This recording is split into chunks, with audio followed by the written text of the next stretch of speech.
ओम नमः शिवाय। हर हर महादेव फ्रेंड्स, मैं एस्ट्रोलॉजर महक बजाज आपका बहुत बहुत स्वागत करती हूँ आपके अपने यूट्यूब चैनल पर। आज हम बात करेंगे शुक्र और चंद्रमा की युति के बारे में। तो शुक्र और चंद्रमा जब कुंडली में एक साथ आएंगे तो किस तरह के रिजल्ट्स मिलेंगे। चंद्रमा और शुक्र जब कुंडली में एक साथ एक ही घर में आते हैं तो यहाँ पर फिर देखा गया है कि शुक्र जो कि सुंदरता का कारक है, ब्यूटी का कारक है, और चंद्रमा जो कि मन की मोहकता है।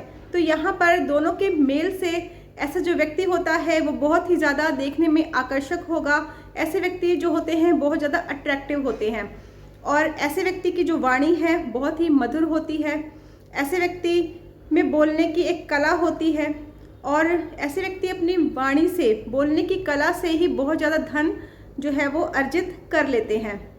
शुक्र और चंद्रमा दोनों ही स्त्री ग्रह हैं, परंतु आपस में इनकी मित्रता नहीं है, जिसके कारण यहाँ पर देखा गया है कि शुक्र जो है वो जब भी उसके ऊपर कोई मुसीबत आती है तो वो अपनी जो मुसीबत है वो चंद्रमा पर डाल देता है। तो चंद्रमा और शुक्र जब एक साथ आते हैं तो इसका जो प्रभाव है वो ज़्यादा चंद्रमा पर ही पड़ता है। चंद्रमा जो है वो दूध है और शुक्र जो है वो दही है। तो दूध में जब दही डाल दिया जाता है तो पूरा दूध दही का रूप ले लेता है।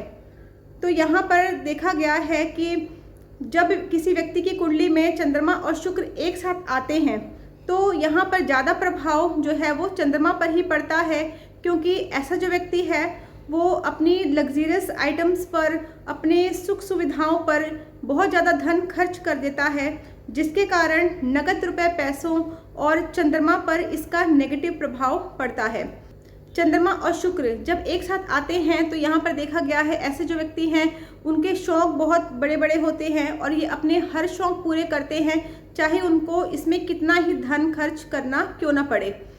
चंद्रमा और शुक्र की युति को औरतों का झगड़ा भी बोला गया है, क्योंकि दोनों जो हैं वो स्त्री ग्रह हैं और इनका स्वभाव जो है वो अलग अलग होने के कारण इनमें लड़ाई हो रही है। तो इस तरह से हम कह सकते हैं चंद्रमा और शुक्र की युति जिस भी व्यक्ति की कुंडली में बनती है तो उसके घर में औरतों का झगड़ा अक्सर देखने को मिलता है। ये झगड़ा अब सास बहू में भी हो सकता है, ननंद भाभी में नहीं बनती, ऐसे व्यक्ति के घर में देवरानी जेठानी की नहीं बनती, और इनका जो झगड़ा है वो बहुत ही ज़्यादा बढ़ जाता है। अगर इनकी आपस में बन भी रही है तो फिर यहाँ पर देखा गया है कि ऐसे व्यक्ति के घर में जो लेडीज़ हैं उनकी हेल्थ जो है वो खराब रहती है। जब ये योग कुंडली में एक पॉजिटिव होता है, बहुत ही ज़्यादा पॉजिटिव रिजल्ट्स देता है, तो फिर यहाँ पर देखा गया है ऐसा जो व्यक्ति है वो मॉडलिंग या फिर फिल्म इंडस्ट्री में बहुत ही ज़्यादा फेमस होता है। ऐसे व्यक्ति लोगों के आकर्षण का केंद्र बनते हैं। ऐसे व्यक्ति लग्जरियस लाइफ जीते हैं और अनएक्सपेक्टेड जो धन का योग इनकी कुंडली में बनता है। ऐसे व्यक्ति को अपनी लाइफ में बहुत ही ज़्यादा धन का लाभ होता है। चंद्रमा और शुक्र में व्यक्ति को यहाँ पर बस बैलेंस बनाकर रखना बहुत ही ज़्यादा ज़रूरी होता है, क्योंकि चंद्रमा जो है वो बारिश का पानी है और शुक्र जो है वो ज़मीन है। जब हम किसी ज़मीन पे फसल उगाते हैं तो उसमें हमें एक लिमिट में, एक सीमित मात्रा में, एक हिसाब से ही पानी देना होता है। अगर आप उसमें ज़रूरत से ज़्यादा पानी दे देंगे या फिर आप बिल्कुल भी पानी नहीं देंगे तो दोनों ही कंडीशन में यहाँ पर देखा गया है कि जो फसल है वो खराब हो जाती है। तो इसी तरह से चंद्रमा और शुक्र की युति जब कुंडली में होती है तो व्यक्ति को यहाँ पर एक बैलेंस बनाना पड़ता है। अगर व्यक्ति अपने भोग में, अपने एंजॉयमेंट में, अपने शौक पूरे करने के लिए बहुत अधिक जो है वो धन खर्च कर देता है तो फिर बाद में उसको धन से संबंधित परेशानियों का सामना करना पड़ता है, और धन की जो कमी है वो व्यक्ति को फेस करनी पड़ती है। तो चंद्रमा और शुक्र की युति जब कुंडली के अलग अलग घरों में बनेगी तो यहाँ पर आपको कैसे रिजल्ट्स मिलेंगे इसके बारे में अब हम बात करेंगे। तो सबसे पहले हम बात करेंगे फर्स्ट हाउस की। तो चंद्रमा और शुक्र की युति जब कुंडली के फर्स्ट हाउस में बनती है तो ऐसे व्यक्ति के अंदर एक गजब का आकर्षण होता है। ऐसे व्यक्ति जो होते हैं वो तन, मन, रूप, रंग से बहुत ज़्यादा सुंदर होते हैं, और ऐसे व्यक्ति को हर कार्य में सफलता मिलती है। अगर ऐसे व्यक्ति अपनी लाइफ में कोई लक्ष्य निर्धारित करते हैं और उस पर काम करते हैं तो उसमें ये जरूर सफल होते हैं, और ऐसे व्यक्ति जो हैं वो लोगों के दिलों में राज करते हैं। ऐसे व्यक्ति को अपनी लाइफ में बहुत ही ज़्यादा धन का लाभ भी मिलता है। जब ये योग कुंडली के सेकंड हाउस में बनता है तो यहाँ पर देखा गया है ऐसा जो व्यक्ति होता है बहुत ही ज़्यादा धनवान होता है, धनी होगा। और ऐसे व्यक्ति की जो वाणी है वो बहुत ही मधुर होती है और ये मीठा बोलकर अपना काम निकलवाने में माहिर होते हैं। ये लोगों से मीठा बोलकर अपना कोई भी काम करवा लेते हैं। और ऐसे व्यक्ति जो होते हैं अपनी सुख सुविधाओं में इतना अधिक धन खर्च कर देते हैं कि बाद में इनको पैसों की परेशानियों का भी सामना करना पड़ता है। इसलिए ऐसे लोगों को कहा गया है कि ऐसे लोगों को धन बहुत ही सोच समझकर खर्च करना चाहिए। जब ये युति कुंडली के थर्ड हाउस में बनती है तो यहाँ पर देखा गया है कि ऐसे जो व्यक्ति होते हैं वो बहुत ही ज़्यादा अट्रैक्टिव होते हैं और ऑपोजिट जेंडर को अपनी तरफ बहुत ज़्यादा अट्रैक्ट कर लेते हैं। अगर आप कोई पुरुष हैं तो महिलाएं आपकी तरफ बहुत ही ज़्यादा अट्रैक्ट होती हैं। यहाँ पर यह भी देखा गया है कि अगर ऐसा व्यक्ति धार्मिक चीज़ों से संबंधित कार्य कोई करता है तो फिर उसको इसमें लाभ होगा।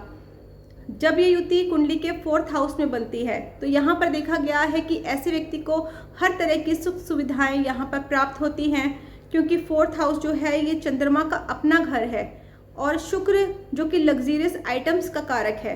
तो यहाँ पर व्यक्ति को हर सुख हर सुविधा प्राप्त होती है और ऐसे व्यक्ति कोई भी व्यापार करते हैं, कोई भी बिजनेस करते हैं, उसमें भी इनको सक्सेस मिलती है। ऐसे व्यक्ति बहुत ही ज़्यादा फेमस होते हैं। फिफ्थ हाउस में जब युति बनती है तो यहाँ पर देखा गया है कि ऐसे व्यक्ति का पढ़ाई में कम मन लगता है और ऐसे व्यक्ति जो हैं उनका मन जो है वो भौतिक चीज़ों में बहुत ही ज़्यादा लगा रहता है, जिसके कारण पढ़ाई में ये ध्यान नहीं दे पाते हैं। और ऐसे व्यक्ति जो हैं वो प्रेम संबंधों में पढ़कर भी अपने कैरियर को, अपनी लाइफ को ख़राब कर लेते हैं। यहाँ पर यह भी देखा गया है कि ऐसे व्यक्ति के अंदर जेलसी भी होती है कि दूसरे जो लोग हैं उनके पास अगर कोई चीज़ है और मेरे पास नहीं है तो इनके अंदर एक ईर्ष्या की भावना भी उत्पन्न हो जाती है। यहाँ पर शुक्र और चंद्रमा की युति जो है वो लव मैरिज के भी योग बनाती है, परंतु यहाँ पर लव मैरिज में बहुत ही ज़्यादा अड़चनों का सामना करना व्यक्ति को पड़ सकता है।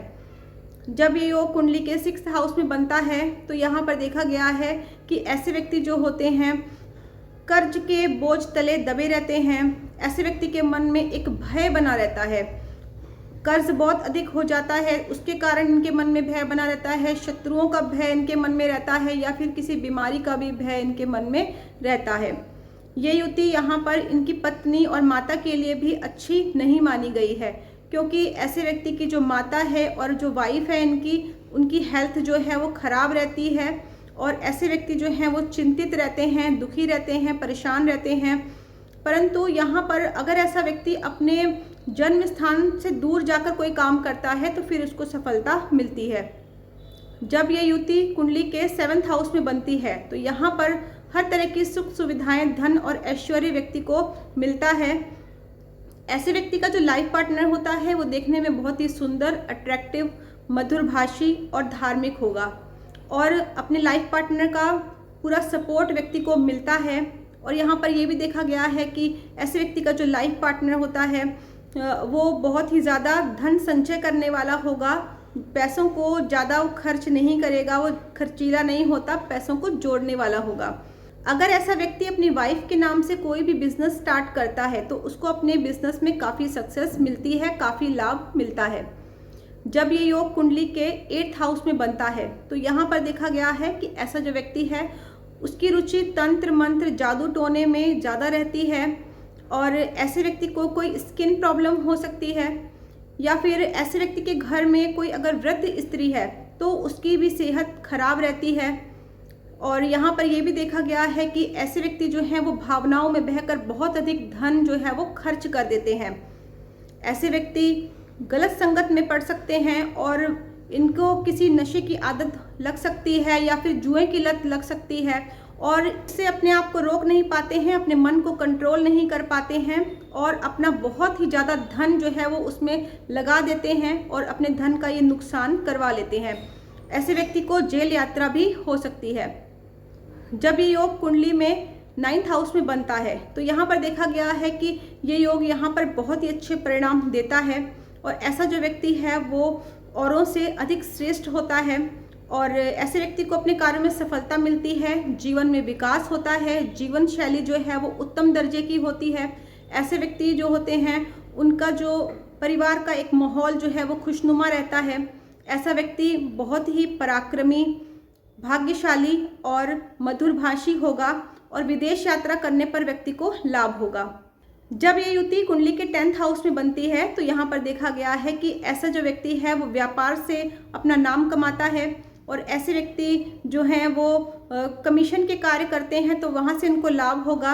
अगर ऐसे व्यक्ति जो हैं वो अपने पुश्तैनी कार्यों को भी आगे बढ़ाते हैं तो उसमें भी इनको लाभ होता है।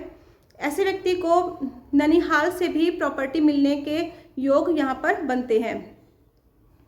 जब ये युति कुंडली के 11th हाउस में बनती है तो यहाँ पर देखा गया है कि यहाँ पर व्यक्ति को ये बहुत ही लाभ देती है।